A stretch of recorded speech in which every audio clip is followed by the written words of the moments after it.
మా తండ్రి గారు ఎల్వి ప్రసాద్ గారు ఈజ్ ఏ గ్రేట్ మ్యాన్.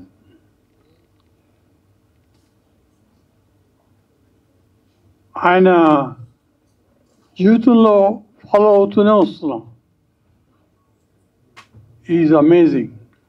ఎట్లా ఎన్ని కష్టాలు పడ్డారు. How he loved this cinema, how he wanted to do the best. ఆయన జీవితం అంతా దాని మీదే fully, nothing else but cinema.